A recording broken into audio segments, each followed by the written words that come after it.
Morning, everyone. I am Jessica Stevens with Florida Alcohol and Drug Abuse Association. We expect to get started on time in about 5 minutes.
Good morning.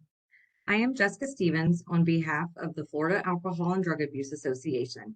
Welcome to today's webinar entitled Meeting Patients Where They Are. The Places Will Be Different.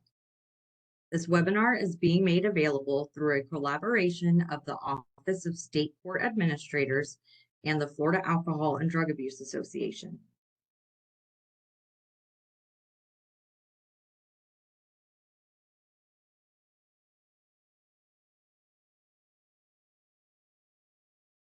Please note that as an attendee, you are in listen-only mode and will only be able to view your name. If you have questions, please send them to the presenter and myself, as well as the host, by using the chat panel. Button to open the panel is usually located on the upper right side of your monitor. Please use the chat panel to send any questions you may have as you think of them. The presenter will address questions as time permits. Our audio is broadcast through the internet to your computer.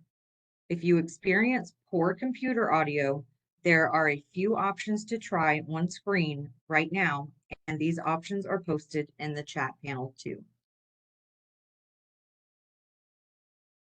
If you continue to experience poor audio through your computer, try rejoining the webinar and use the I will call in option. You must be connected to the audio of this presentation and view it on screen as well to receive a certificate of attendance. The recording and materials used in today's presentation will be available on the FATA website within 30 business days. To access the recording and PowerPoint, go to www.fata.org. Click on Resource Center and then Training Library. FATA produces many webinars and workshops through the support of the Office of State Court Administrators. To help participants track credits earned through attendance, we host an online community that provides a personalized digital journal where participants can maintain statements of credit for webinars and workshops taken through the Florida Alcohol and Drug Abuse Association. At the end of today's webinar, the web browser will direct everyone to an evaluation form on the FATA website. You will first need to register or sign in to your account to complete the evaluation. Information you provide FATA as part of registering remains confidential. Statements of credit will be posted within 30 business days after the evaluation closes in individual professional development journals for persons completing the evaluation and attending the full webinar. Completing the evaluation is necessary to receive CE credits or to access your statement of credit. Do note that the evaluation will close at midnight on Friday, June 30th, 2023. Up to 2 continuing education credits are available for participating in today's webinar for persons licensed through the Board of Nursing, the Board of Clinical Social Work, Marriage and Family Therapy, and Mental Health Counseling, and for persons credentialed through the Florida Certification Board. If you are a licensed healthcare practitioner, be sure to include your Florida license numbers for reporting to CE Broker when you register with our site for the first time. If you are certified with the Florida Certification Board or licensed outside of the state of Florida, you do not need to provide your certification number when you register with our site. Please note that WebEx monitors arrival and departure of attendees and provides a report upon completion of the event. We are not permitted to provide a certificate of attendance if you do not attend the entire webinar, and we are not permitted to provide partial CE credit.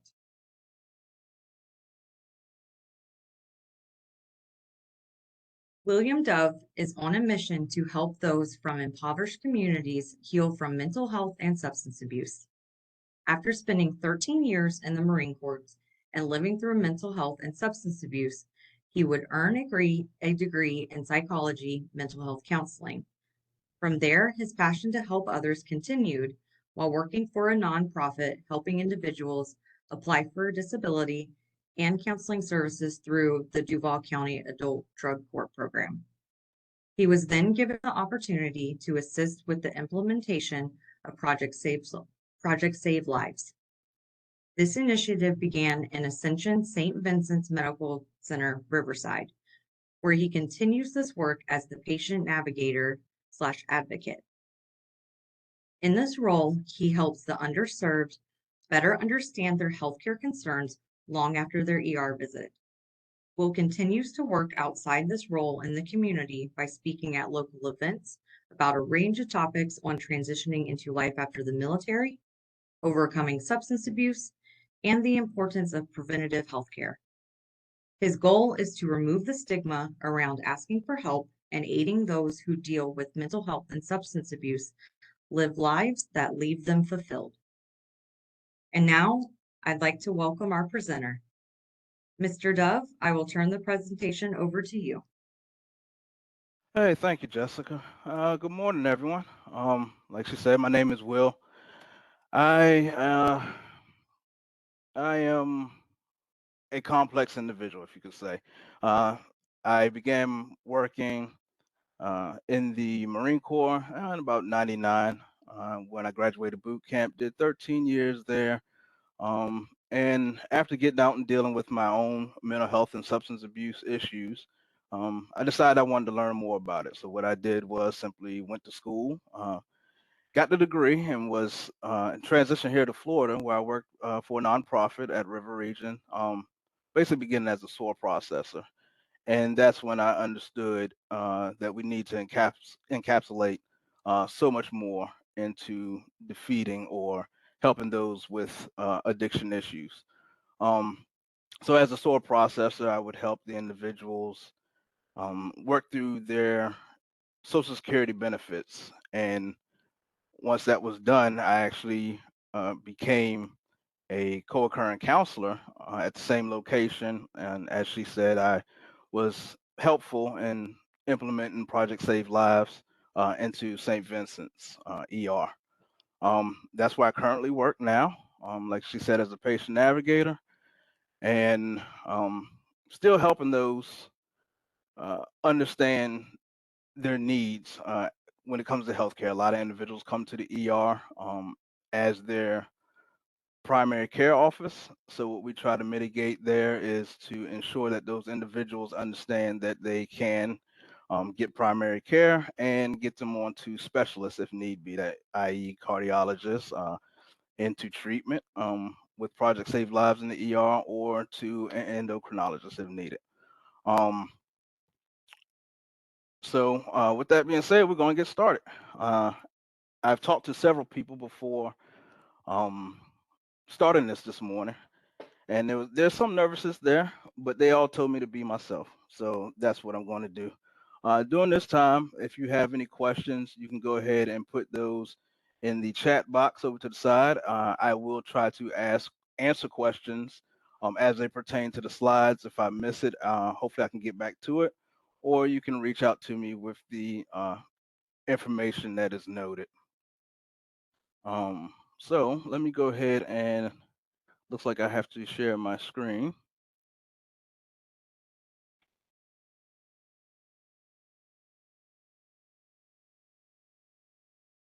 All right. So can everybody see the screen? Just give me a yes or no in the chat real quick. All right. Thank you. All right. All right. So the title of this presentation is going to be Meeting Patients Where They Are. The places will be different. One of the things that I've noticed in substance abuse treatment is that we now have an understanding that we need to meet the patient where they are. That means going to the patient, whether um, it's in counseling that they attend on their own, or if it's simply putting projects like Project Save Lives into the ER to get at those patients who may not necessarily seek out the treatment. Um, but one of the things we have to realize that meeting those patients where they are is important, but you're not going to get every patient at the same place, and so that's what this is titled Around.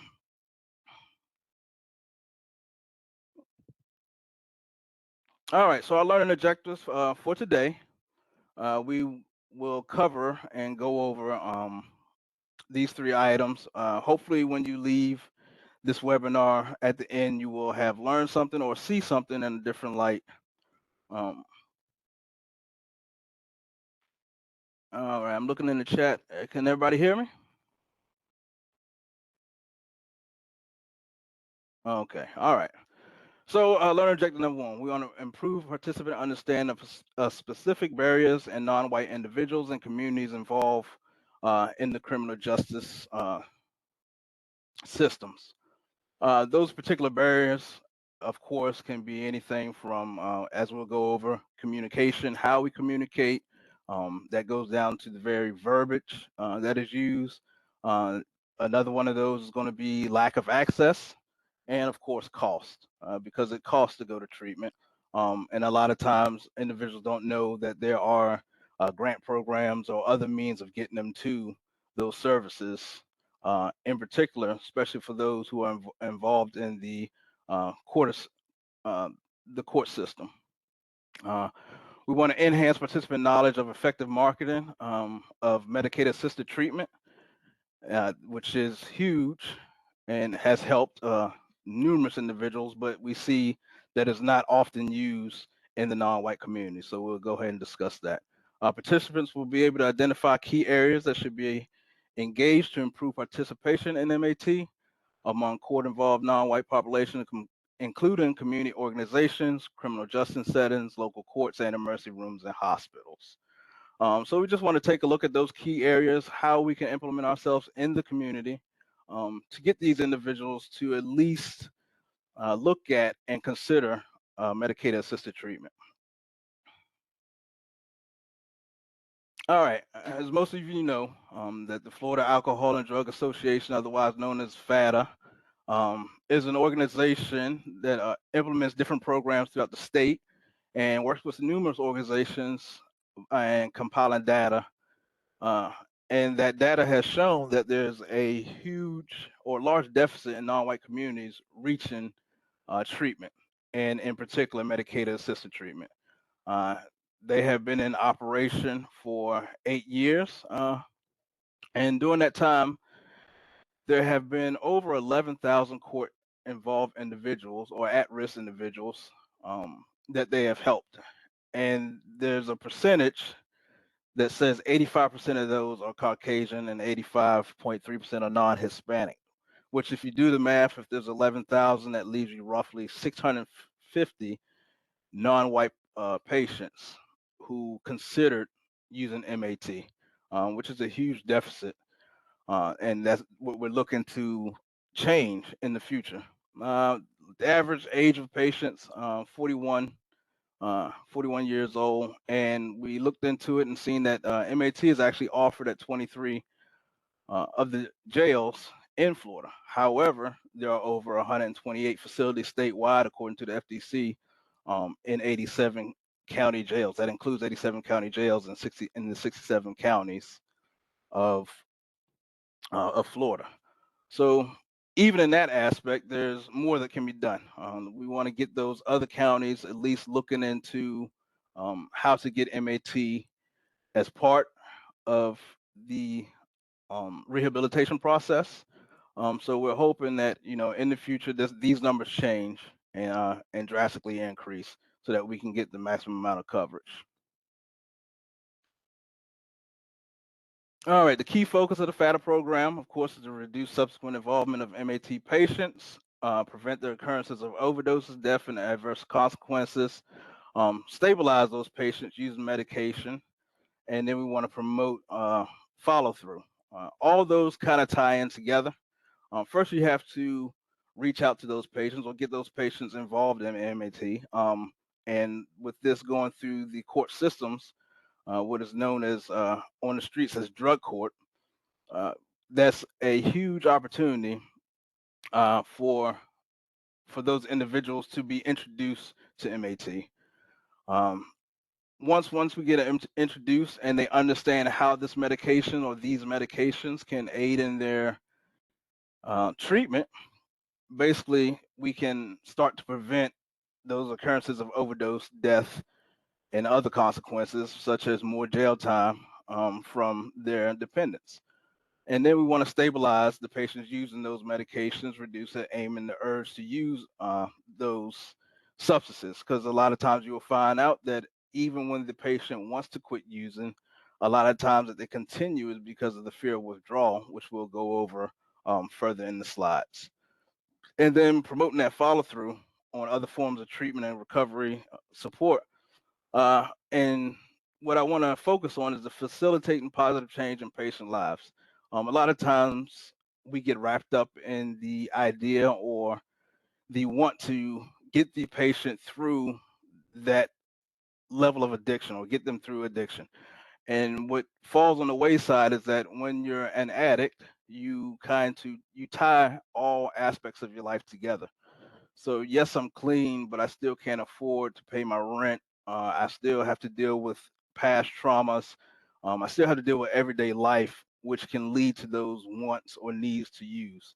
Um, as the SOAR processor, that's one of the things I found. Often helping those individuals who come into the group, we would have our group sessions, but on the backside, working with those individuals to get um, they work with those individuals to get them help in other aspects of their lives was instrumental. There were several that I was able to help get disability, SSI and SSDI, from the state that they rated that they didn't know. So we went down and we got to working on that, and that was instrumental in helping them overcome their addiction because we were focusing on those other areas of life.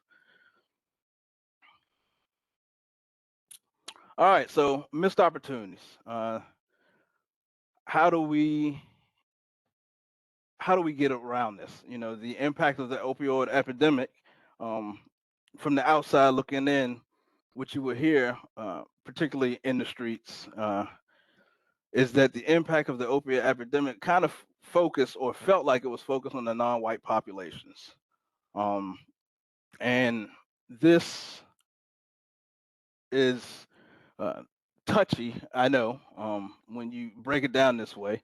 But the impact of the opioid epidemic on the non-white population, it became an epidemic. You could see the ramp up. It was now politicized. It's in the um, it's in the state governments. It's federally looked at. We want to end this epidemic, which we should have. But the people who that were non-white kind of feel like they were left behind. Like, why weren't we part of this, or why isn't it looked at as a whole? When that's far from the truth. We were trying to reach everyone. It's just the communications and the way of going about it was different. And so that's what we'll look at during the course of this presentation of how we can get those and not miss those opportunities. The increased use of fentanyl led to the rise in overdoses. We know that about 5 years ago, maybe 5, 6 years ago, fentanyl kind of exploded onto the scene. Um, there were those who were actually looking for the fentanyl. However, though, there were those who were given the fentanyl without their knowledge, and that's what I've seen a lot of when the patients came into the emergency room during my time with Project Save Lives. Um, this, of course, led to the rise in overdoses and a lot of times the deaths, um, even in the non-white populations. So the importance of the close examination is just to get those who are um, engaged in the court system, getting those individuals under the same umbrella or the same importance, and um, looking at what they need. Okay, I see. Okay, all righty. All right, so we're going to the. A lot of times you'll come across the stigmatization and fear. So we want to target those missed opportunities. And there's different types of stigma. You have the social stigma, which refers to the negative attitudes and beliefs that are held by society. You have the self stigma, structural stigma, professional stigma, and the cultural and racial stigma. So what we'll do is we'll break those down and talk about those more in detail.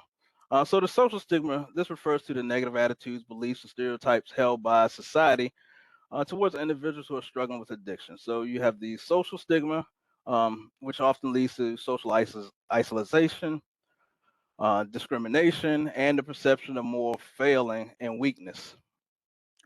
We all know that most of us have someone or know of someone who is struggling with addiction, and they often feel like they don't want to be a burden. Um, this comes with this social stigma. They're looked at as um, you can just quit. Why don't you just quit? This was a decision you made to get on drugs. So that negative stigma um, often causes them to not want to reach out, to not want to be seen, embarrassed, or they feel embarrassed, feel ashamed, or judged, and it makes them hesitant to seek the treatment that they need. And then we go into self stigma. The self stigma occurs when the individual internalizes social stereotypes and negative perceptions about addiction. So now that society has told them these things, they kind of hold on to it.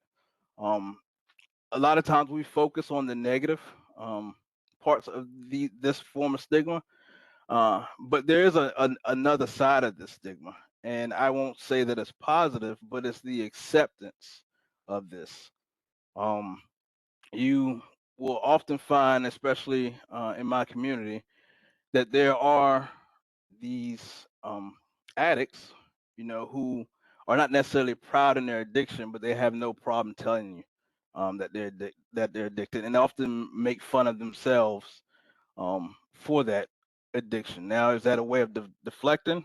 Um, it can be, but it's also that they are fulfilling that self-fulfilling prophecy. They're looked at this way by society, so there's nothing I can do about it. So go ahead and embrace who I am. Um, and that self-stigma, it definitely can undermine a person's confidence in seeking help and contributing to the self-destructive behavior. So they feel that there is no hope, so they continue on down that path. Then you have the structural stigma. This form of stigma refers to policy, laws, institutional practices that create barriers to treatment and perpetuate discrimination against those individuals. Um, this example is includes but not limited to healthcare services, inadequate insurance coverage for addiction treatment, and the criminalization of drug use.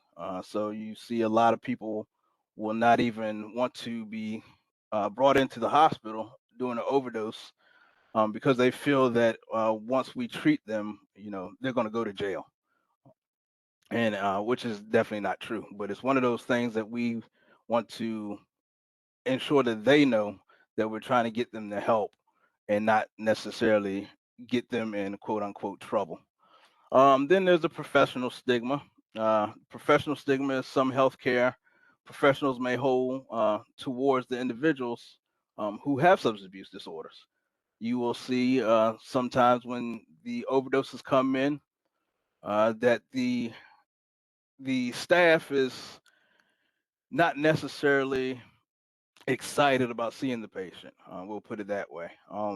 Yes, they're going to treat the patient. They're going to give them the same level of care that the non-addict would get. However, there's a perceived barrier there, where the embarrassment of the addict can kind of magnify those feelings um, that the professional may have, which again will discourage the individual from seeking help. And these negative encounters with the healthcare professionals just reinforces the stigma and perpetuate the cycle of them avoiding treatment. And then there's the cultural and racial aspect of it. Certain cultures and community stigmatize um, the the addict and kind of ostracize them.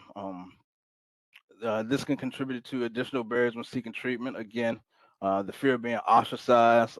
There's a cultural mistrust, and then there's a lack of culturally competent services that can hinder individuals from getting help. And that's definitely something that we'll look into further into the presentation when we discuss reaching in and how to uh, get these individuals to trust us to get them through their treatment.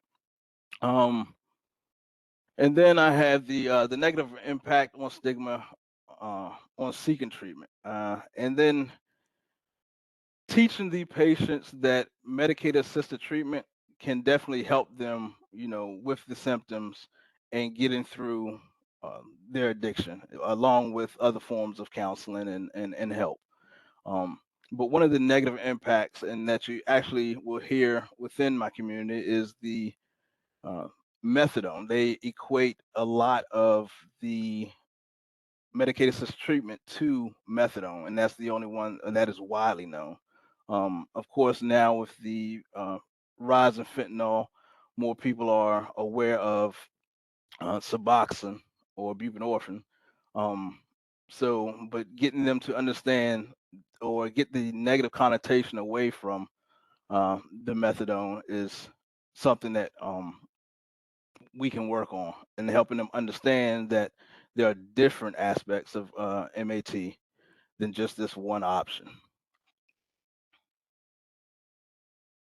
All right, so targeting the missed opportunities again, the fear of self-reporting. There's an idea that everyone who is connected with the substance abuse community is tied to the justice system.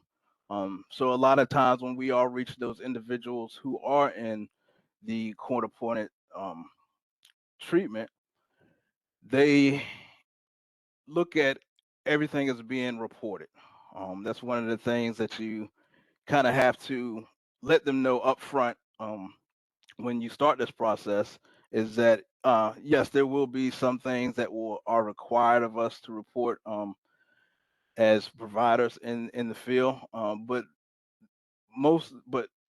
a lot of the times, what they feel that's going to be reported uh, is not simply not going to be. They're there to get treatment. We're there to work with them to get the treatment that is needed. Um, so that stigma or that false idea is something that we need to um, believe in, or something that we need to get them away from believing. Um, they also, the belief is that identifying and admitting that they use illicit drugs will result in more jail time. Um, so this may be one of the reasons why they are hesitant at receiving the treatment. And then feeling that seeking treatment may adversely affect their perceived standing in society or the community with their peers. So a lot of terms, you see the word that I have there, snitch. Um, that is huge because in the community that we're trying to reach, oftentimes any cooperation with anyone who is of the courts, you're given this label. It has a different connotation in different areas. But if you're communicating or you're actively working with the individuals, this can be, you're looked at differently. So we need to reach out to them and help them understand that this stigma um, is uh, this stigma is something that needs to be dealt with. This is going to be a hard one because the the way they're looked at by their peers is definitely one of the things that drive them. Um, so I see someone here in the chat said there's also a social and professional stigma for MAT um, yeah, everywhere, and that's definitely true. That is definitely true.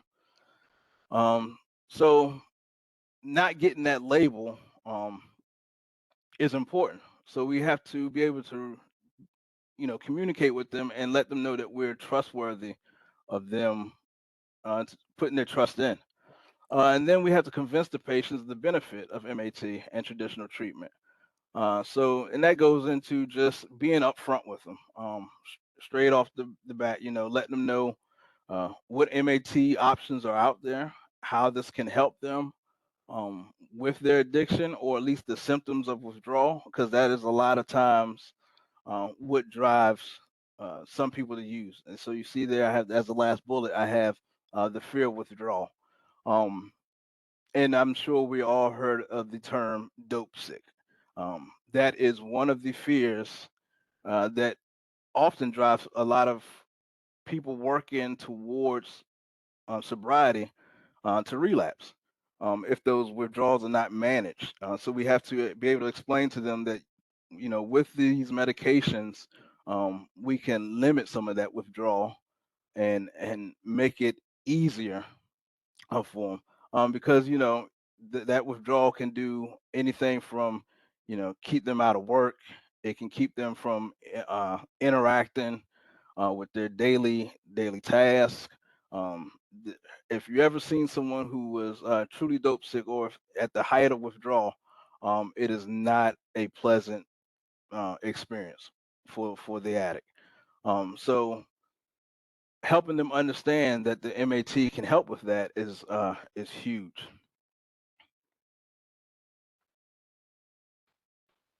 All right. So and then we get into the lifestyle. Um, of course, me being 40, growing up in the 80s, we were always taught, or we always heard, especially within my community, that the music acted as a gateway, um, you know, to the mind or the soul. One of the things that we see that lead to drug use is the glorification of drug dealers and drug use. There's a not really a saying, but there's a thought out there in my community that um, during the time that I was raised, it was glorified to be the dealer through our music, through movies, through other entertainment aspects, through daily life, who they seen on the streets, who they were surrounded with. There's always a glorification for the dealer. That's where the cars, the chains, the rims, the flashiness that you may associate with that lifestyle too. But nowadays, that is slightly changed. This newer generation is more open to try and illicit drugs, and it's not looked down upon the same way as it used to be when we were coming up. I know, uh, you know, for instance, most families we all had that what we would call or label the crackhead uncle. You didn't want to be like that uncle, um, simply because you've seen the path that he traveled. In and out of jobs, in and out of jail, loss of money, isolation from the family, isolation from the community, and then over time you just come to realize that's who that individual is, and you didn't want to be that. But now, like I said, there's more of a draw to the actual drug use side of it in today's society. So the financial incentives and lifestyle, of course, is reinforced by mainstream music. Now um, with social media blasted onto the scene in the last 10 to 15 years, there's more eyes uh, on it, and then you get to see the lifestyle. So that goes along with the glorification of alcohol and opiate use, and it's often in conjunction with other substances. And as you see here, I have lean. It was amazing to me while making this presentation or um, doing the research, the amount of individuals who outside of the community didn't know what lean was. Um, uh, and it's still mind-boggling because it has such a huge presence in our society. If you're not from my community and you've ever seen the double styrofoam cups, um, that is often uh, looked at as the way to drink lean. Lean is basically promethazine. It's the cough syrup or the medication that is often prescribed in your emergency room. You can get it prescribed by your primary care physician. But basically, what's happening is you take that promethazine, you mix it with some form of candy, whether that be Jolly Ranchers, Skittles, your fruit candy of choice, with some other type of uh, flavored juice. You mix it together, and it's actually an opiate-based um, drink. This has become huge, and I want to say maybe the last 10 to 15 years, and has caused a significant amount of deaths um, of famous rappers or entertainers in our community. So this is one of the gateways to individuals from my community actually trying opiates for the first time. They actually don't know or quite understand what the drug consists of, but it became um, uh, one of the huge vehicles of opiates in the black community. I see someone says here cough syrup and Sprite, and that's basically it. Um, like I said, and I see somebody said scissor. Yes, that is what's known as, if you ever heard the famous 3 6 Mafia song, sipping on some scissor. That is what they're referring to. And it still amazes me that not everyone knows this because it is such a huge part of the culture. Uh, but uh, um, I'm reading, going through the comments. So, uh, actually, someone said, "Rest in peace, Pimp C." Exactly. Pimp C was one of the famous rappers from Houston, Texas. That lifestyle down there, it became huge. It is one of, like I said, one of the largest um, opioids that is taken in our community, um, and a lot of people don't know that. Uh, so the impact of substance abuse definitely will cause more involvement with the court systems. And we all know that as providers or just humans in general. You know, if you are taking a drug, you have more of a chance of being involved with the court systems. Um, I didn't know for years sipping on scissor just last year. Yes. So it's very important to learn the culture to reach out to the individuals that we're looking to not leave left behind, because it plays such a key part into um, why they do or why we do what we do, or um, just like with anything else. Uh, all right. All right. So this goes into just simple cultural differences. As a provider myself, or as a counselor, learning how to talk to the individuals was huge. You know, as a brand new counselor, I went into it as, you know, I had to wear the wingtip shoes with the wingtip shoes with some nice slacks, a collar shirt, and I crossed my leg with the um, the paper pad on my knee, as I would write down or listen to them and try to give back. And there's always um, such a disconnect there. So you have the non-white population and substitute counselors have a different cultural backgrounds. You know, whether we want to admit it or not, it's not just color of skin. If it was that easy, we could change things. But there are different aspects of culture um, that often leads to misunderstandings and communication breakdown. Um, it's funny because I interact with two different crowds daily.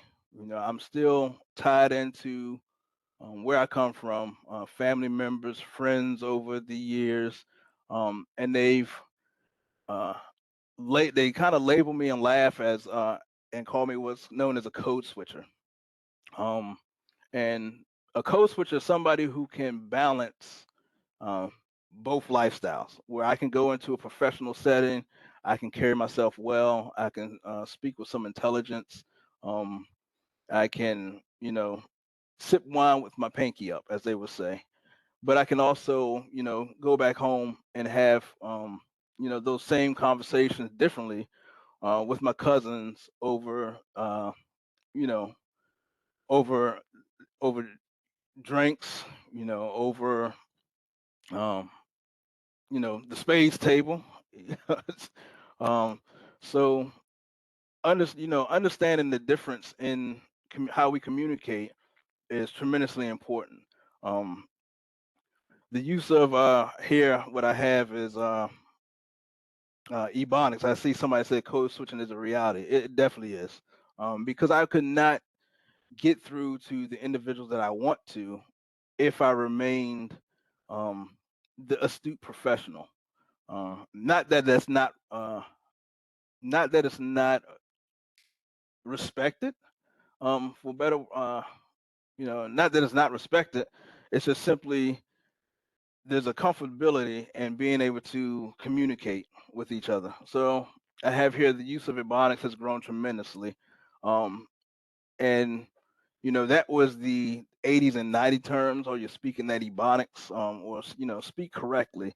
But as we all know, languages grow, tend to change, and morph over time, and it's driven by what's happening in society.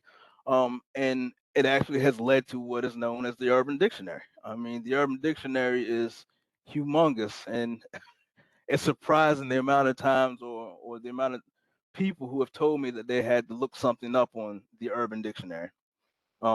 I see somebody here say it's just like being bilingual. It actually is. It really is speaking two separate languages. While yes, the words that are used may be the same. In some instances, the way they're used, the way we direct them can have totally different connotations than what is being known. So as time has gone on, the word ebonics has been less spoken about, and you have in place of that, it's called the African American English or Black English. So, and those consider, as you see in quotation, words like spilling the tea, which means to tell the story, gossip. These are the more popular ones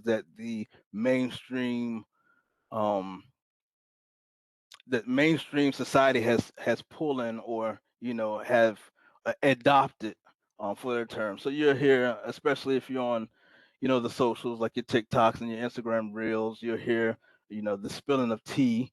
um you're here lit. Woke is the it is the one right now, which is funny because what woke w- was in the beginning is definitely not what it is being used for now.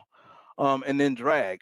Um, Drag is mean uh, to beat up, to fight. So if you have someone who is, um, let's say, in your session, um, and they're speaking to you and you don't understand them, there's no way you're going to be able to help them. So, for instance, you could have a patient come in and say, "Yeah, me and my boy Black, we were, in the whip, um, you know, getting lit." So you have to take that, and that's just very basic. That is basic verbiage that you could hear in your session. And if you can't quickly identify what he's trying to tell you, in that instance, there's a whole communication breakdown. And if he senses that communication breakdown, there's going to be a frustration in him even talking to you. Why am I here? Um, they're going to have pushback, or they're going to shut down in some instances, because how can you help me with what I'm going through, even though addiction covers all phases of humans. It is looked at, how can you help me when you can't even understand what I'm saying.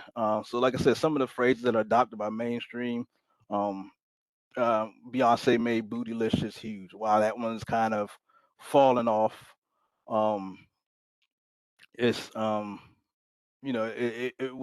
it became mainstream. It started with lyrics of a song, and then as F, as you can see there, there's a different connotations how you can use that. Um, so this is even compounded even further with non-white cultures in areas of the country. So even amongst ourselves, if you go to the north, you hear people say "use guys." And when I heard that, it kind of made me laugh. Like, who's use guys? But down here in the south, in Florida, it's y'all.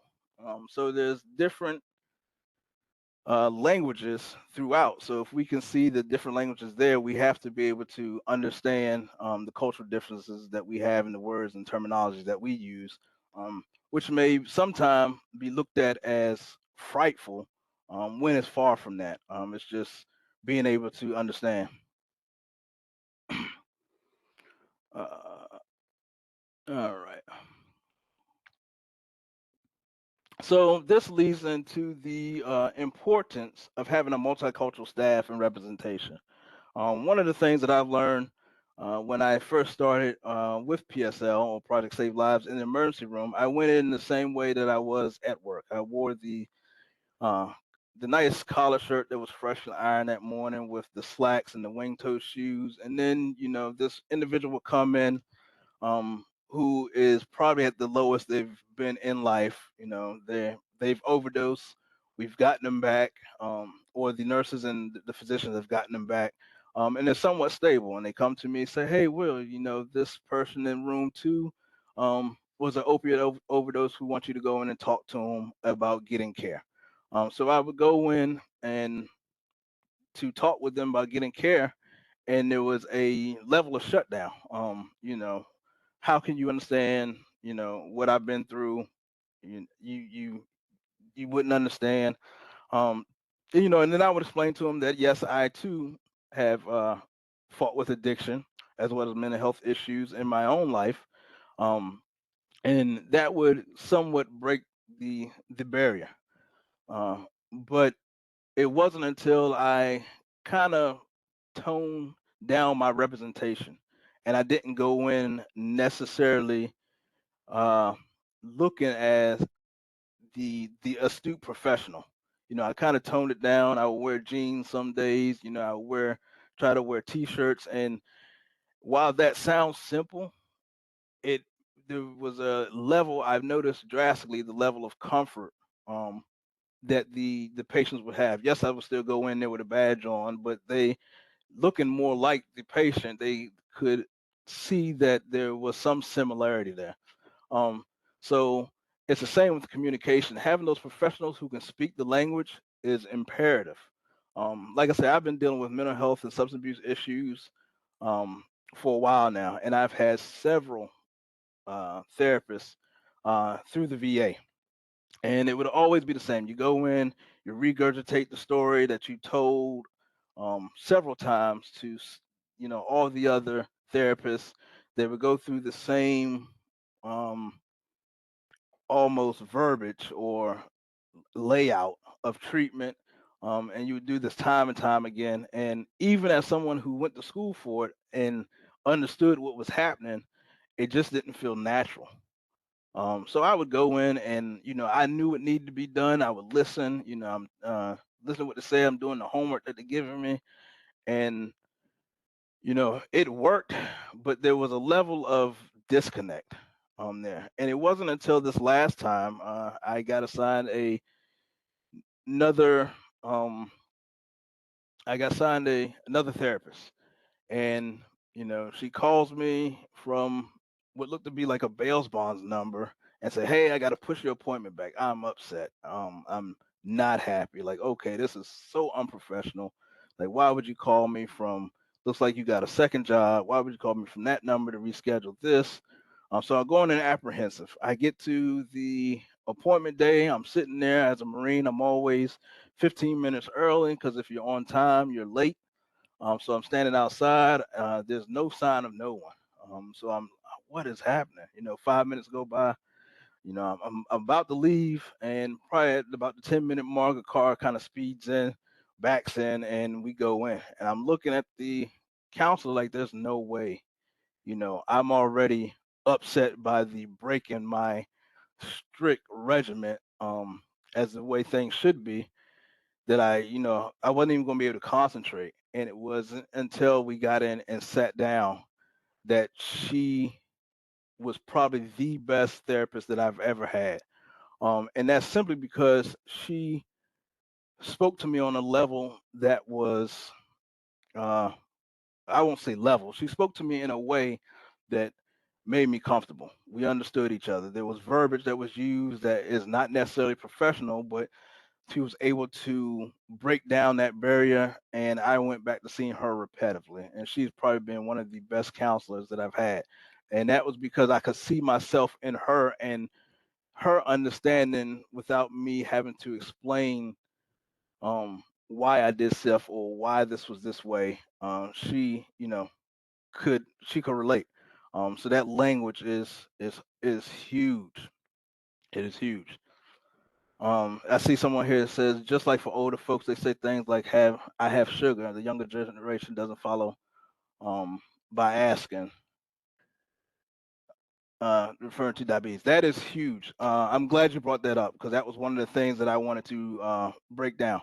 Um, in the emergency room, I'm kind of labeled myself or have been told that I am the interpreter um, of the ER. And now, of course, there are individuals who are non-English speaking that come in, anywhere from Spanish, who speak Spanish, Arabic, Creole. So we do have to have interpreters. But it's funny when I have to interpret for two individuals that speak English or what we consider the same language. Um, the physician will come in and say, uh, hey, Miss Johnson, I just wanted to let you know that we got your results back from the lab, and it looks like that you have chronic hypertension and that your glucose levels are elevated. So we're going to get you on a regimen of medication to help you with those. Physician feels that he has explained everything um, well. He walks out feeling good. He goes back to his desk, and I am one of the last person that sees the patient before they leave. So I go in, I speak to the patient. Hey, I'm here to set up any appointments that you need or help uh, you understand anything that went on today and what needs to happen in the future.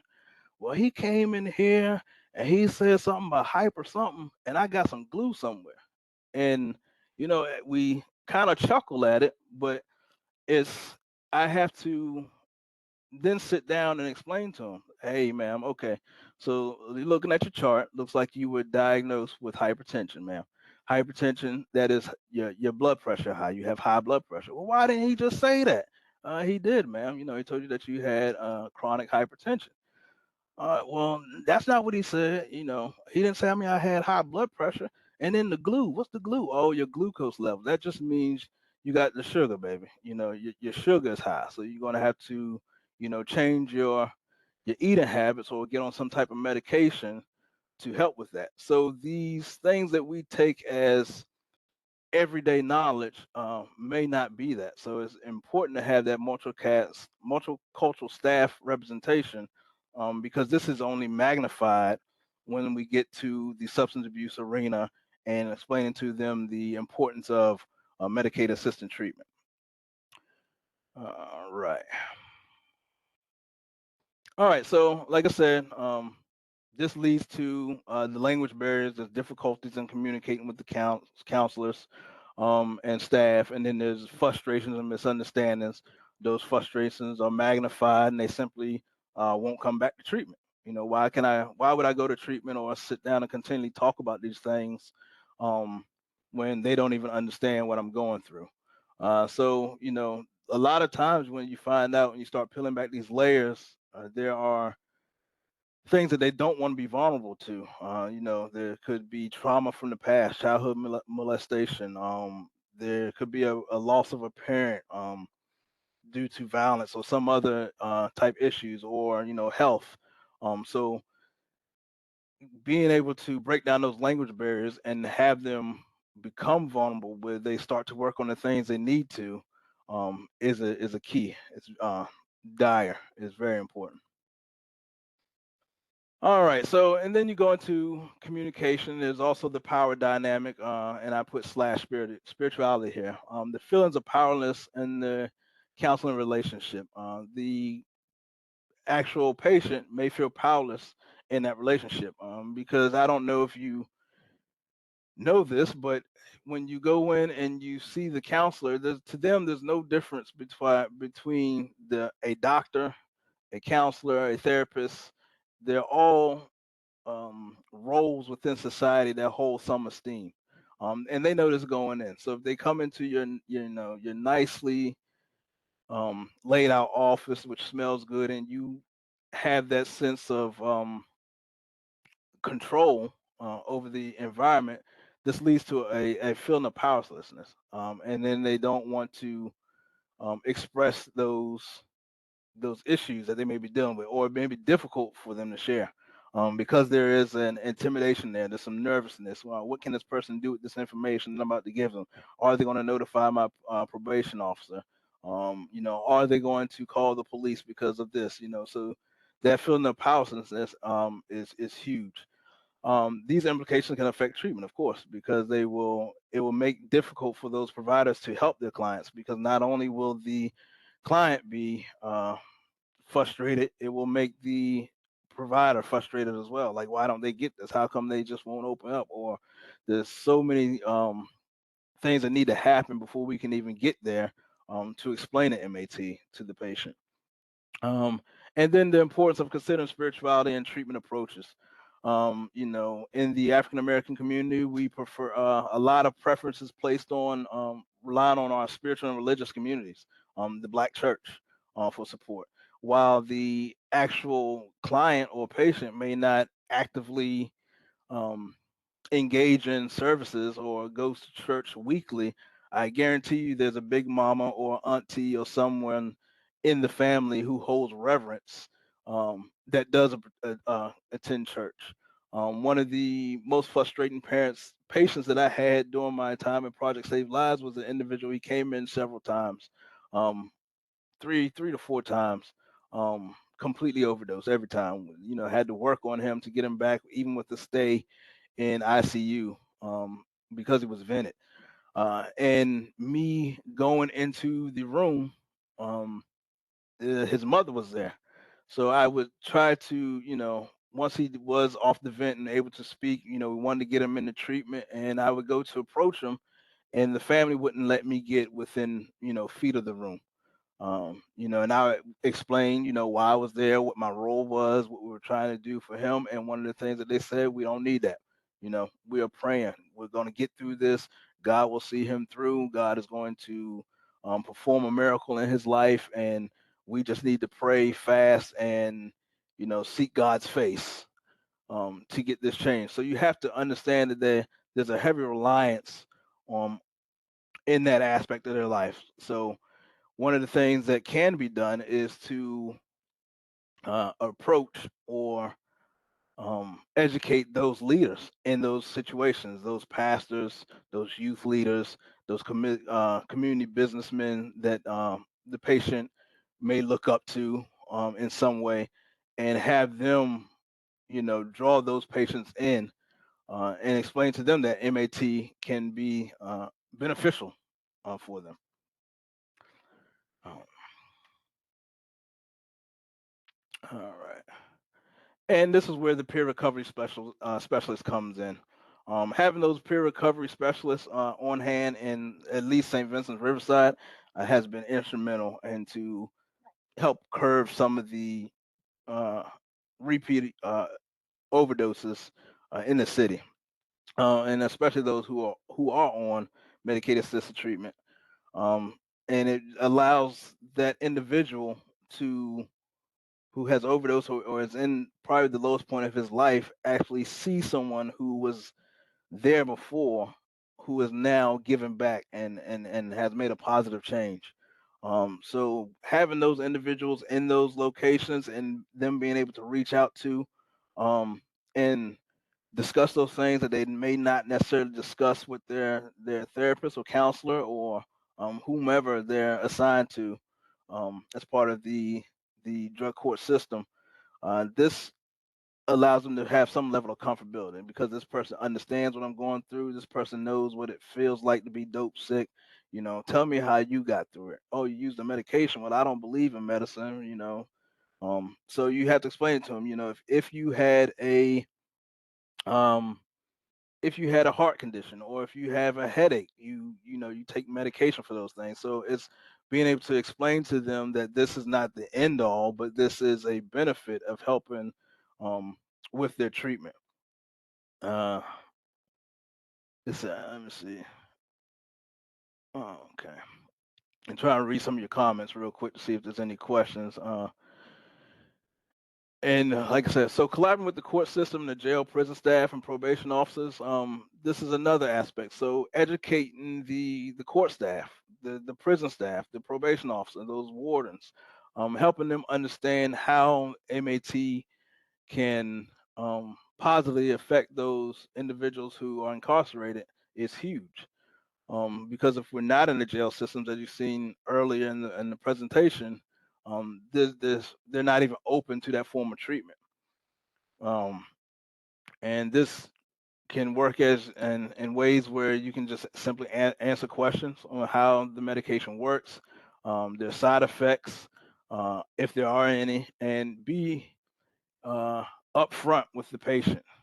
That's one of the things that you will find, especially in the African American communities. They want you to be upfront. If this is going to cause this, let me know, because if it's catching me by surprise, I'm probably not going to take it again. Um, so being able to be upfront with them, notify them of what the outcome can be and what they will experience while taking the medication, what needs to be done to help them fight this form of addiction is huge. And like I said, the peer recovery special provides living proof that recovery is possible. It is so beneficial to have those guys in the emergency room that can come in and actually speak the language and the lingo to the patient.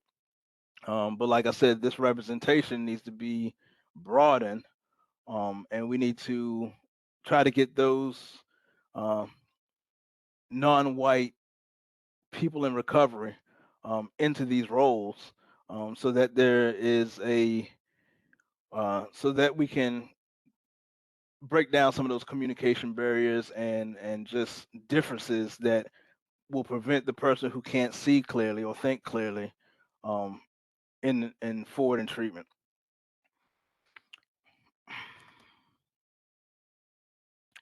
All right, and then we have the lack of access to affordable treatment, of course. This is nothing new. Limited treatment options in certain areas can make it difficult for people to find help.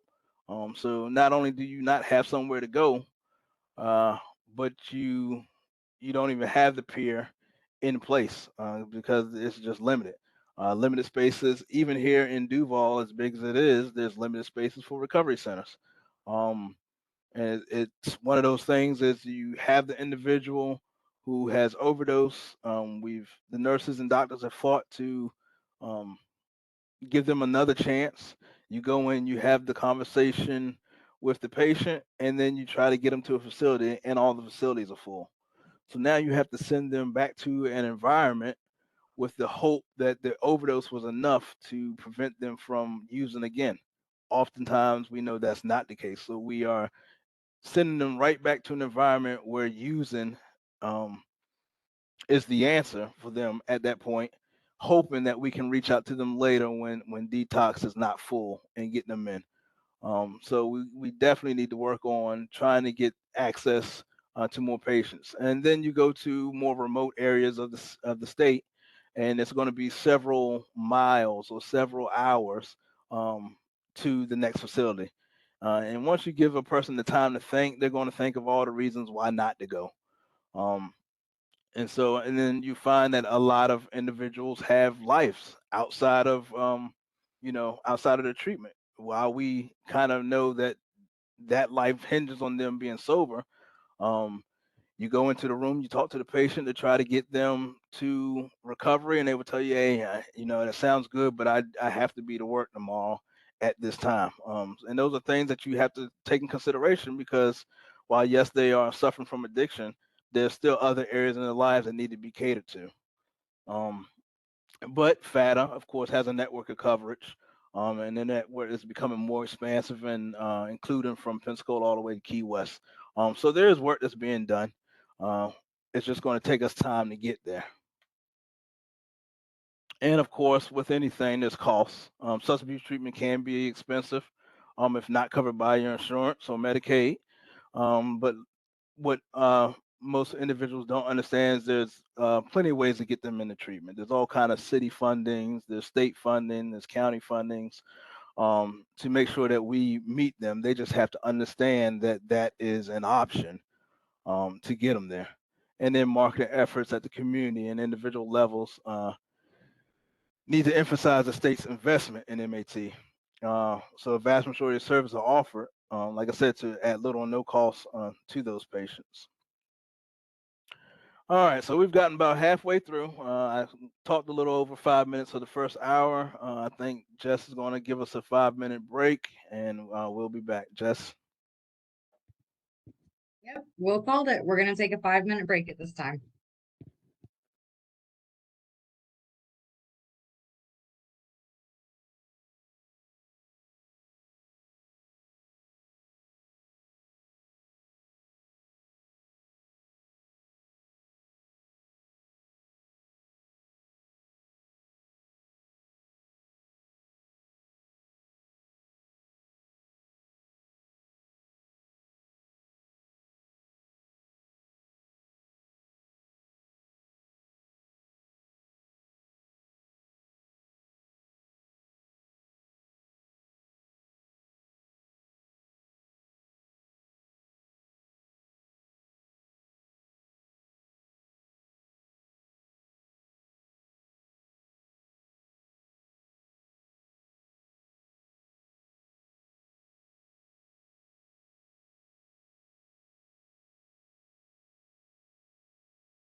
Hello, everyone. Welcome back to today's webinar. So, Mr. Dove, if you're ready, I'll turn the presentation back over to you. All right, thank you, Jess. The insane level of cottonmouth is unbelievable. It's been a long time since I talked this much. All right, so now we're going to get into the actual, what is medicated assistant and how we can implement that um, better into the systems that we use for treatment. All right. All right. So when we talk about any type of medicine, especially in my community, you have to understand there's a lack of trust in the healthcare system. How it got there, why it's there, um, is not necessarily important at this moment. We just have to understand that it is there. Um, as it says, non-white population are more likely to have a perceived negative experiences in the healthcare system. Um, and that also ties into the uh, how would I put it? The over not understanding how important the healthcare system is and to utilize it properly. You will actually hear individuals. There's a person who's quite close to me, um, and I love him with all my heart. But until recently, there was a pride in I hadn't seen a doctor since my Vietnam physical. And while that sounds good, like oh your picture of health, there are certain things that go undetected. So there's almost a pride in not utilizing the healthcare system. Um, that goes along with the negative stereotypes that are attached to the healthcare system that need to be defeated. So that lack of trust of healthcare, um, and that comes from being mixed diagnosed in the past or being what they thought mistreated during their trip to any healthcare organization, whether that be the ER, the primary care physician, some type of specialist. If they had a bad experience, they're definitely not want to go or want to go back. So this leads to poor follow through on the recommendations. So the discharge paperwork that you give and that you may explain to them what needs to happen, leaving the emergency room, leaving the doctor's office, leaving treatment. Um, them going back through that and looking through it, what needs to be done, is highly unlikely. Hearing from patients that have experienced the benefits of medications can definitely help reduce the negative perceptions. That's where these peers come into play, which is huge. Um, so having that peer who has utilized MAT before be able to explain their experiences and how it worked for them will definitely have the patient thinking about or utilizing MAT in the future or during their current stint. Um, let's see. And then one of the things that we have, even amongst providers, myself, I see somebody put in the chat, the stigma of a drug is a drug teachings. Um, that is one of the things that you hear the most. Like, why would I use a drug to get off a drug? Um, so you have to explain, how the medication works, and they see positive experiences from it for them to, build that trust. Um, and then they have to have that importance of trust in the system itself, which is something that just is built over time. The benefits of medications, the importance of sharing positive experiences. This is something that is becoming repetitive now. Them being able to see those positive experiences will help greatly, especially when it comes to people who look like them. And then emphasize the role of patient testimonials with reducing negative perceptions. That speaks for itself. And then providing medications with the help of withdrawals. Like I said in the beginning, you will find that a lot of times the patient may want to um, stop using. We've had plenty come into the emergency room who weren't necessarily overdosing. They just heard that there's this project um, in Duval called Project Save Lives, and if I check myself in with a drug problem, they will get me to treatment. That word got out on the street, and you would have all kind of individuals coming into the ER to get treatment for their addiction. And one of the things that you will hear is, uh, I want to get clean, but I don't want to deal with being dope sick. So, providing those medications at that time, and then educating the providers on why this medication is key to getting them into treatment, um, is something that needs to be harped on and understood. So, I have clonidine and buprenorphine here. That's one of the things in the emergency room. You give them the clonidine. It helps with that uneasiness, and then that buprenorphine, does what it does, and it helps the patient not only feel comfortable in that setting. It allows them to be able to think clearly to get the treatment, and they're not thinking about becoming dope sick and trying to find their way uh, back to their drug of choice. And then you will actually see a lot of times when we get the overdose patients, especially with JFRD, they will um, Narcan them, which is the term that's used on the street. They will Narcan the patient, which it puts that patient into immediate withdrawal. The patient comes in, now they're aggravating. I just spent $40 on this high that you have ripped away from me. I'm throwing up. I'm sick as a dog. And I got these people looking at me in this condescending way because they have to help me. Those things right there, the patient automatically is not comfortable. Probably going to leave AMA or, not get the treatment.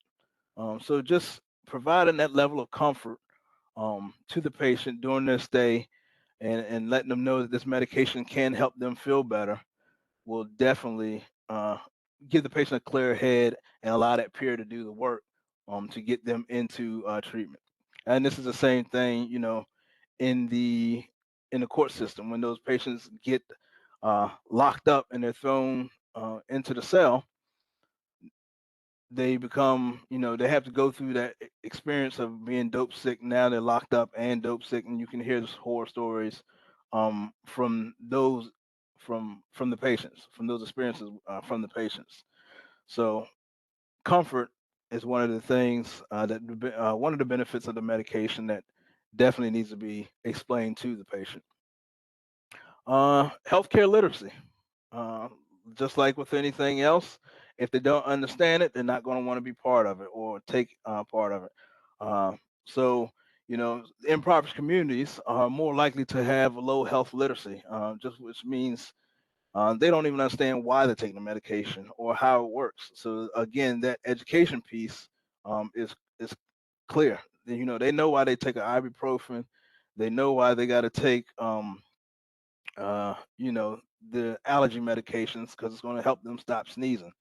Um, why do I have to take this medication? What is it going to do for me um, and motivate me to take this medication? And this is, again, reinforced through discussions with the patients throughout the MAT episode of care. So this is going to be the whole time. Um, in the beginning, you will explain to them how it works and what it's going to do. And throughout that treatment, there need to be time set aside where the patient comes in and sees a provider who's prescribing this medication to them, so that they can explain how, we're going to go forward, if we're going to taper this medication, how we're going to get you, through the next portion of your treatment. Uh,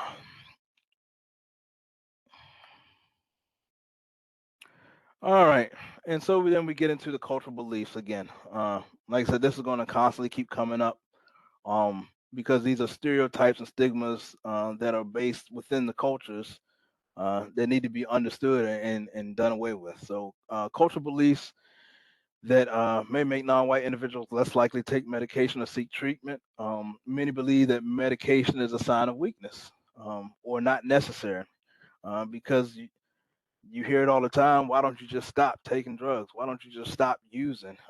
So that form of thought is also transferred to the patient. Yes, they're an addict, and some addicts understand how the disease of addiction works, and some don't. You have to teach them or help them understand that disease is an addiction. A lot of people don't want to hear that. Maybe even some people in this webinar today believe that addiction is a choice. And to pick up and use the first time, yes, that you actually made that choice to do it. But it goes deeper than that, and we all know that. And so, in different cultures, there's the machismo in the Hispanic culture. I can't speak too much on that. That was one of the examples I was given, because I'm not Hispanic, so I don't necessarily know what all the machismo um, bravado entails in the Hispanic culture. I know it's like tough guy and whatnot, but in my culture, uh, psychiatry, therapy, MAT, those are equal. Uh, and then you see I here have in quotes crazy.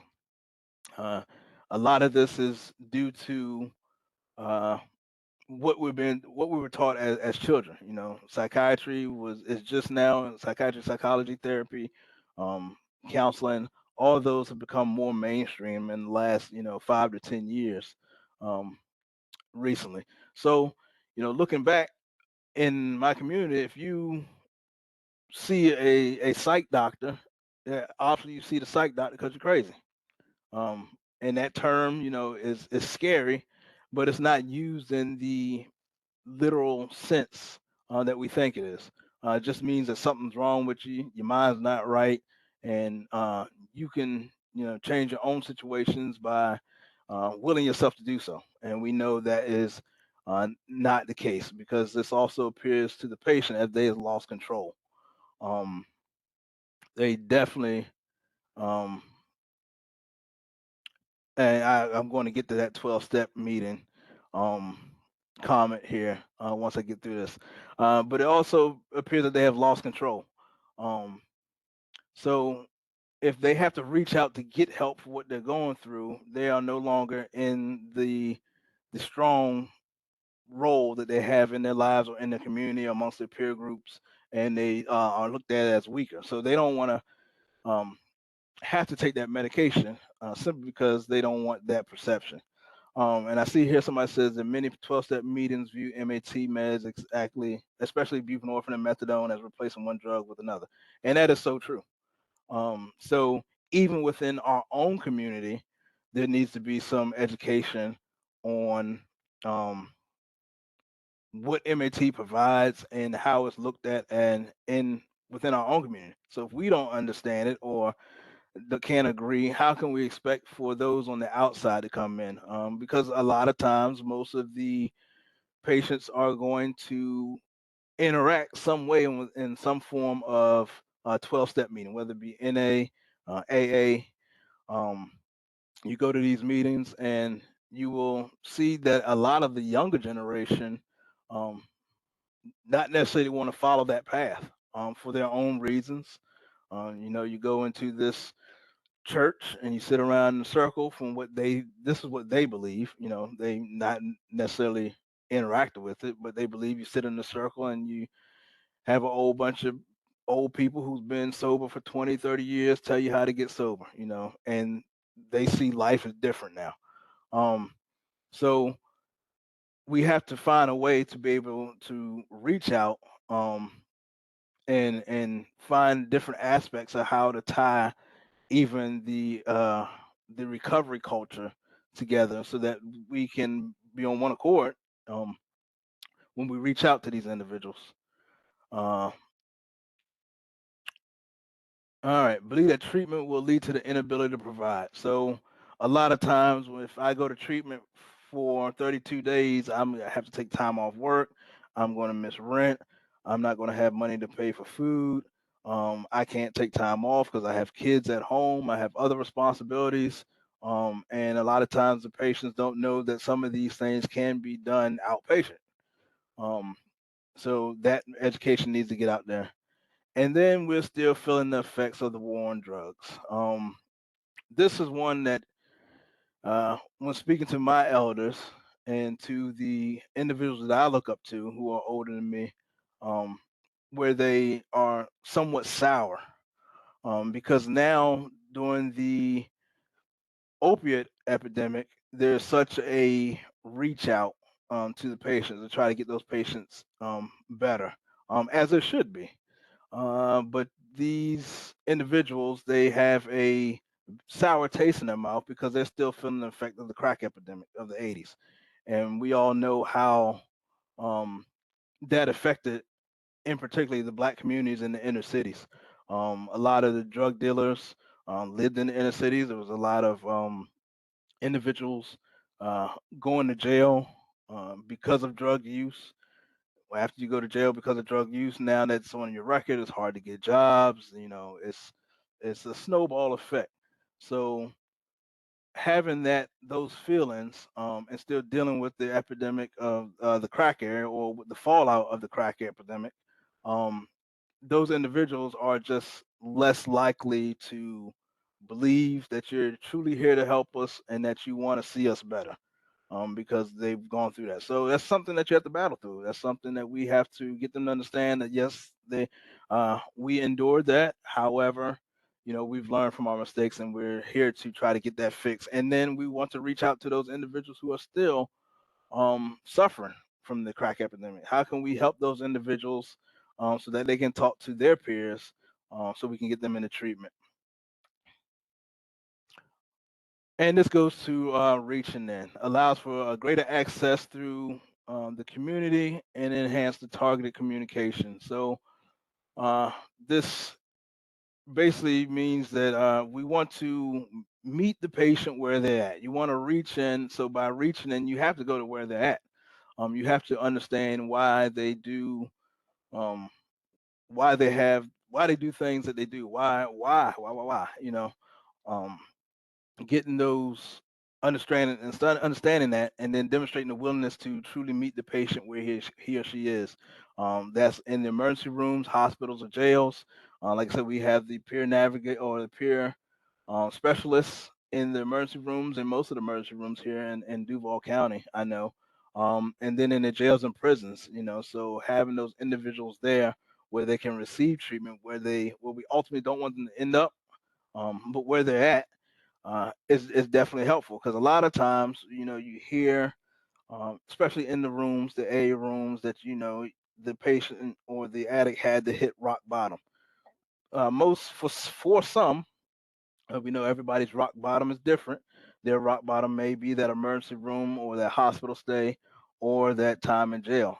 So if we have someone there to meet them and to help guide them in the right directions, um, is definitely part of reaching in, and then empathizing with the patient to show that you're invested in their lives and improving their circumstances. This ties back into my time as a sore processor for the nonprofit that I work for. Um, a lot of times we focused on getting the patient clean, getting the patient clean. Let's get them on MAT. If the patient's clean, his life's going to be better. And coming where I'm from, being an addict myself, there were a lot of things surrounding my addiction that caused me to continue to use. So understanding that not only that the patient uses, um, but that there are other instances in his life that need to be catered to. So, like I said, as a sore processor, I was able to go in and begin to help those individuals while they were getting their group therapy. They were getting set up on their medication management with the nurse and Dr. Palm at the time. Um, we were also looking into their personal lives, or allowing them to explain to us what was going on, and we would actually draft up um, their paperwork for them to take the uh, down to the Social Security Department. So you get down there with the patient, and they go through the process, and the joy and jubilation that they would come in and express once they got approved just made life better. I had one patient I remember. He had left the he had served his time. He had completed his drug court requirements, and I hadn't seen him in months. And he actually returned back to my office, knocked on the door, looked at me, and said, "Hey, Will, hey, man, how you doing? Good to see you. You still clean? Yes, sir. Like, I'm out here. I've gotten a job, and I want you to show you something." So I'm like, "What you got? Hey, come outside real quick."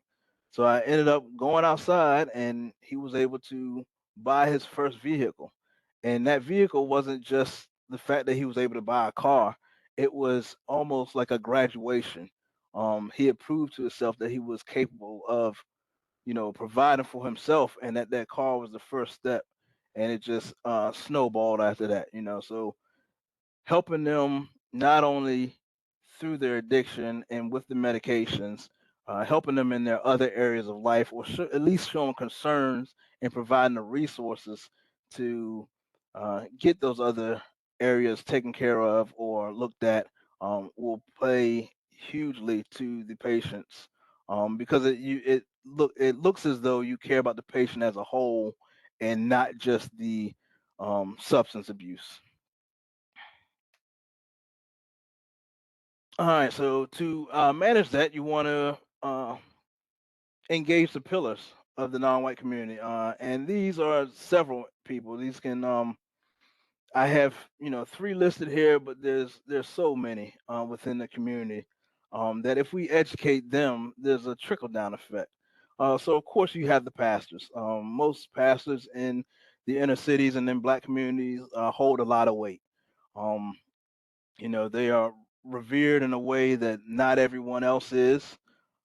They are looked as people of influence. The person who you go to not only for counseling, for prayer, for just to talk to. Um, so educating them plays a huge role. Like I said, if Big Mama or Auntie or your uncle goes to that church and the pastor says, "Hey, I think we should look into this," they're more likely to do it, and that again is a trickle down effect. Business owners within the community, those um, local LSCs and other small business owners within the community, again, who hold weight and have some type of representation within the peer group. Um, Educating them on how they can get the word out for us, by putting pamphlets in their businesses or um, showing up to certain events within the city that are marketed around drug use or drug abuse and MAT. So getting them on board as though they're a part of it is huge. And then you have the respected members and well-known individuals who are just respected by their peers. A lot of time you hear them called as big bro or cuz or um, someone within the community, not necessarily a pastor, not necessarily a business owner, but for some reason they are well respected um, in their community. And this is in a positive way. That respect they probably more than likely have encountered some type of substance abuse, whether it be through facilitating the drugs used or using the drugs themselves. They have somehow um, removed themselves from that lifestyle and uh, uh, they live in the confines or the rules of society. They've changed their ways, and they're looked at like, one day I want to be like him, or um, you know, there's always a joke within our communities. When we see somebody do well, we say, "I see you," you know, like I see you, bro. I see you. I see you. Hey, I see you.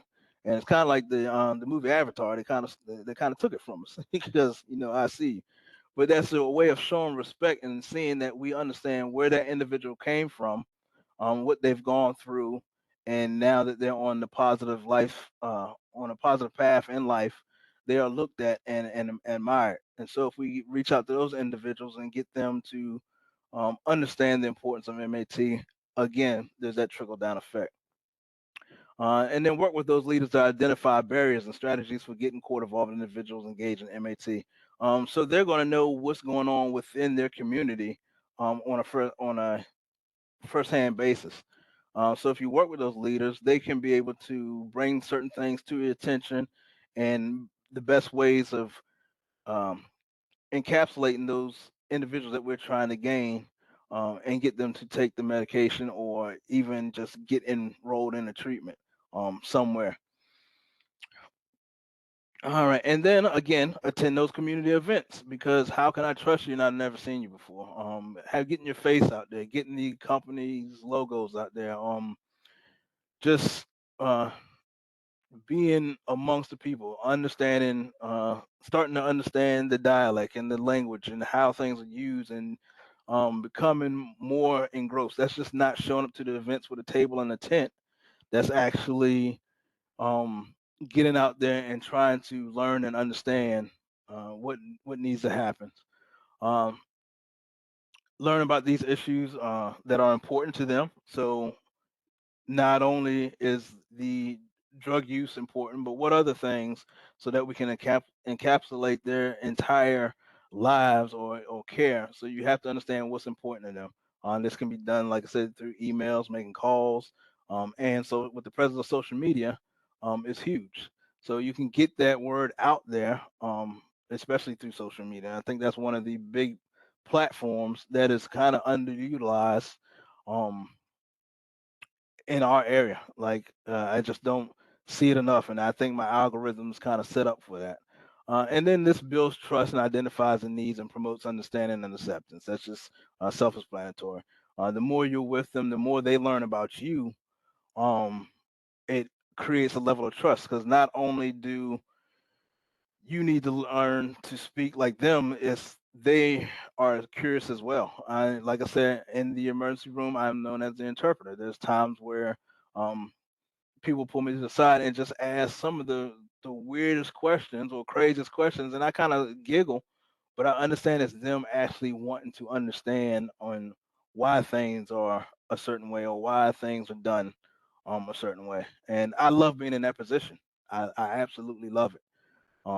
Because it builds trust and understanding between the two. So, like I said, build trust, identify the needs, and promotes understanding and acceptance is one of the key things that needs to be looked at. And then you have your jails and your problem solving courts, which is what today is mainly about. Those problem solving courts for the nonviolent offenders with substance abuse disorders and treatments can serve as an alternative. So if there is a chance that they are involved with um, some form of incarceration or with the law, this can become an introduction to treatment uh, to and folks. Uh, I know from where I come from, the only time that I seen a treatment location or knew anything about drug treatment or substance abuse treatment facilities was from the famous commercial from I think the mid '90s, where it was some oasis on the beach, and they had hammocks on the palm trees, and that was not a place for me. Like, why would I ever? How could I ever find myself in that situation or in that environment? Come to find out, I will find out shortly. But it often becomes a introduction to treatment. Um, so I think those uh, problem solving courts are a huge aspect into defeating addiction. Can easily become a check in the box for the offender. That's where we have to be careful. So while the individual is getting some type of treatment through problem solving courts, we want the patient to understand that it's more than just a check in the box. A lot of times I would have groups sessions, and you're not going to gain everyone, which is the hard part to stomach in our profession. Um, but you would get the thing, hey, can you sign off on my paperwork? I'm just here because the probation officer told me I had to come.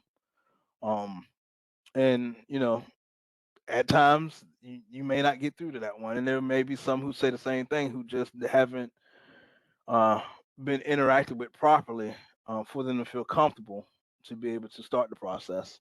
Again, as I explained before, being involved in the jail problem or the jail and problem solving courts is um, most times the other options provided by DCF and other entities within the city or the community allows for distribution of those resources. Like I said, the SOAR program, which is an awesome program that is here in Duval County, um, allows a SOAR processor to uh, allow the processor to apply for Social Security disability insurance and SSI for those individuals who will qualify.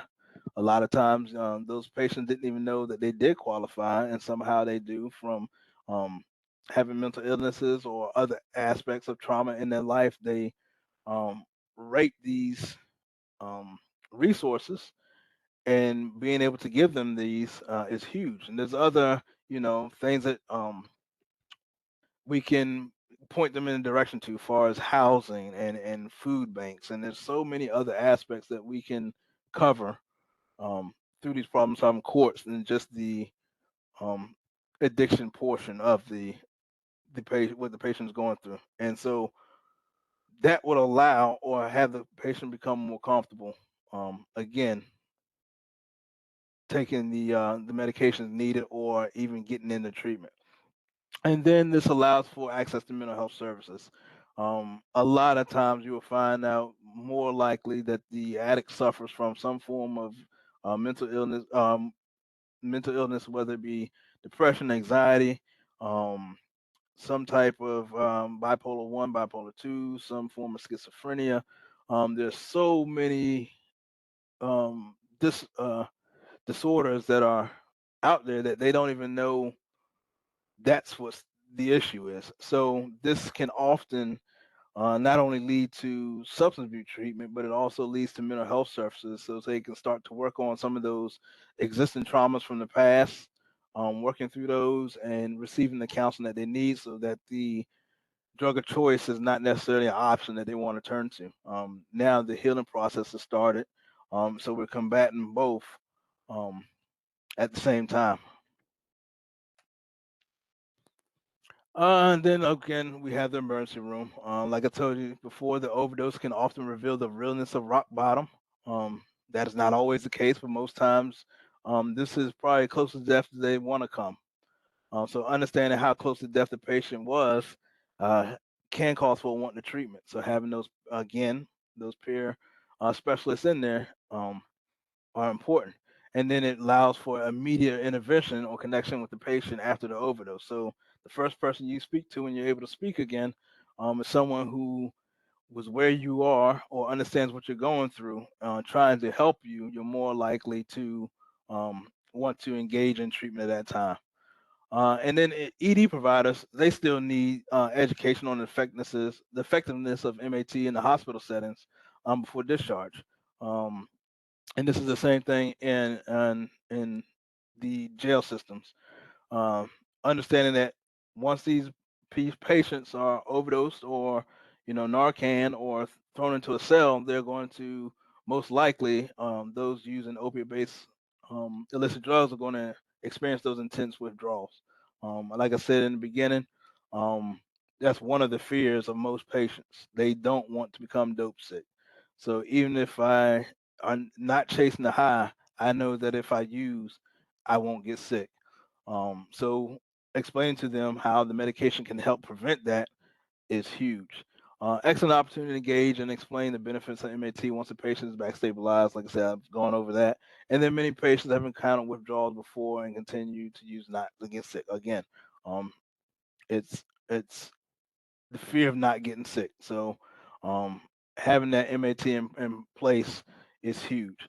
Ensuring the patient that have symptoms can be mitigated by MAT provides a level of comfort. Like, hey, I know you're worried about this, but if we have this here that can prevent that or help mitigate that, um, they will be more likely to uh, use the medicated assisted treatment. And then you have the bridge programs, both from jail and from the emergency room. I think they both hold the same weight. Providers that have established bridge programs should review their approaches to potential patients. Um, the way you reach one patient not going to be the same for all. You got to have that vast variety of individuals in the substance abuse community to reach those um, different cultural aspects. I can't expect someone who was raised nothing like me to understand things about myself that I yet don't understand that are just um, systematically placed there. Like I don't know. We were raised a certain way. This is the way things are, and this is how I'm going to act. Having someone who understands that portion of it guide you through that process is huge.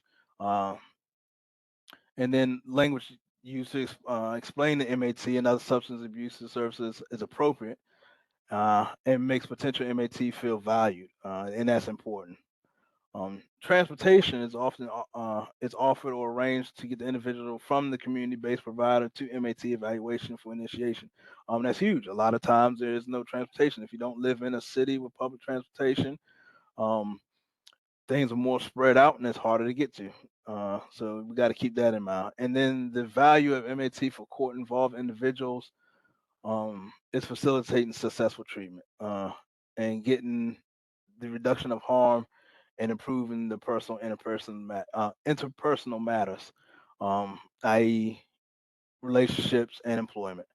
Um, so understanding how to get through to those individuals, it's just basically getting in, spending more time with them to understand why they think the way they do. Um, all right. Well, I'm going to look through. Does anyone have any questions with what I explained or went through in this presentation that I can answer real quick? Look like we got a few minutes left.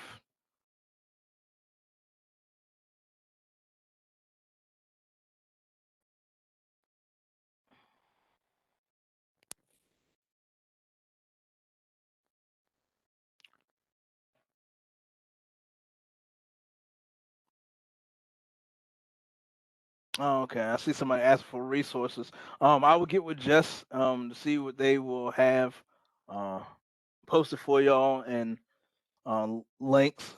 If you want to, you can reach out to me to see where I pull some of this information from. At my email, it should be on the beginning of the slide, and at the end, on the conclusion of the slide, my information will be there, so you can reach out. What do you feel is the key in building the trust and engagement process? Uh, exposure. Exposure. I believe that's the most important. The more they see you, the more the comfortable we become with you. If you uh, it's simple exposure. Like I said, if you if we only see you doing certain events with the table and the pamphlets and the tent up, we're gonna bypass you. But if I see you more at the local events and you are participating in events with us and you are still providing your services or showing where to get these services, we can we're more trusting of that because now you become part of the community, um, and you're not just someone looking at trying to get them exactly community engagement, and it's just not sometimes. A lot of times we get caught up in work. We got to get these notes in. We got to get this done. We have see this many patients a day, and I just don't have time. But using that time to get out in the community, go to these local events, especially here in Duval. There's always something happening. There's a car show. There's the Jazz Fest. There's just different things that are happening multiculturally in all cultures. That's white, black, Hispanic, and Native American. There's just stuff that we can get involved with, where we're more visible and to get people to trust us. And like I see, Miss Janet got here, how to work with families using education, and that's important.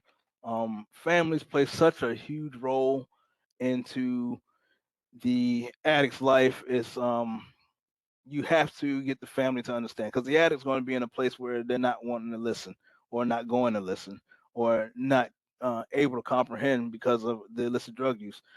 So the people that they rely on the most is always going to be those family members. That's who they fall back on.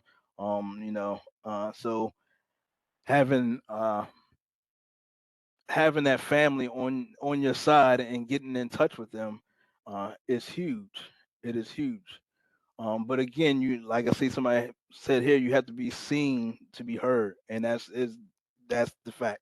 You have to be in the community to service the community. Most times, especially in the black community, we're not going to go outside of ourselves to look for help, and that's not everyone's the same, and don't want to pigeonhole everybody because I was one of those ones who was able to. Uh, Go to treatment, um, leave my community, and become successful, not only in my treatment and my recovery, but now also going to school and understanding the nuances of treatment and mental health and substance abuse, and now to give back to my community in the ways that I know how. All right. Anything else?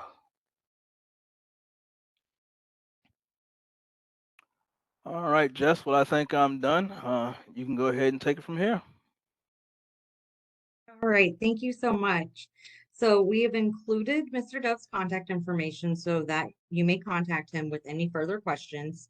Will, we really thank you for all of the work you put into this webinar and all the valuable information you shared with us today. Please see the chat panel for a link to today's survey. Additionally, when I conclude today's webinar, your browser will take you to an evaluation on FATA's website. If you want to receive the CE credits or a statement of credit for this event, you must complete the evaluation. You will be prompted to register or sign in to complete the evaluation. You can register as a visitor at no cost. For CEs to be reported to CE broker for Florida licensed healthcare practitioners, you must provide an accurate Florida licensed health. I am so sorry. You must provide an accurate Florida Department of Health license prefix and number the first time you register. After you register or sign in, you will be directed onward to the evaluation. You must use the same email address you used when you registered for our webinars and when you set up your profile in FATA's system. This is the only way to connect your attendance and your profile. You will get a second opportunity to complete the evaluation through a follow-up email later today. The evaluation will close at midnight on Friday, June 30th, 2023.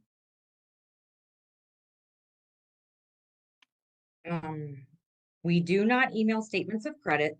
Instead, after we verify attendance and completion of the evaluation, a statement of credit will be generated as a journal entry within your profile 30 business days after the evaluation closes, which again is on Friday, June 30th, 2023.